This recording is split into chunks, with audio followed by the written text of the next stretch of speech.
سيما وعدناكم امبارح. النهارده هننزل لكم الجزء الثاني، مقتطفات وكواليس جديده من مطبخنا الملكي، واللي جاي اقوى واجرأ.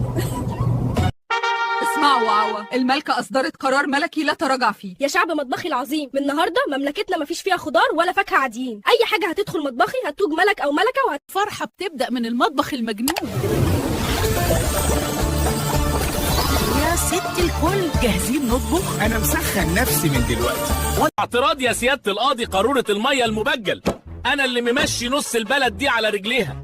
مكيل المخ البشري ما بيعرفش ينطق كلمة من غيري، يبقى ازاي اكون متهم؟ والله انا غلبان ومريح للمعدة، هما اللي بياكلوني بس في رمضان وناسييني طول السنة. المشمش بقى ملك. يا حبيبتي، انا اللي لولاي كان زمان اعرج ده اتجرح واتبهدل. انا الحنية كلها، انتي من غيري مجرد حتة صفيحة بتشيت الرز. ست هانم، هو مفيش غيري في التلاجة وكل يوم تقطيع على نفس السكينه البره دي؟ ده انا خلاص فقدت الامل اني اتقطع قطعه واحده.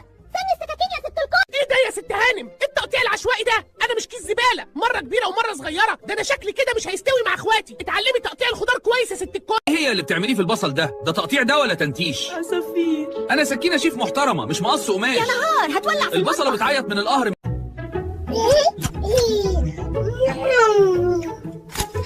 Crunchy. More?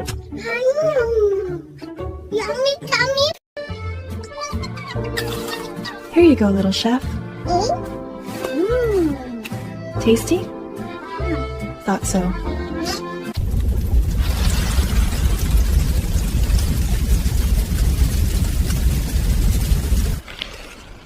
ولو عجبتك خليك معانا. رمضان كريم عليكم ملوك وملكات مطبخنا الملكي. لو عجبكم الفيديو ما تنسوش الاشتراك واللايك.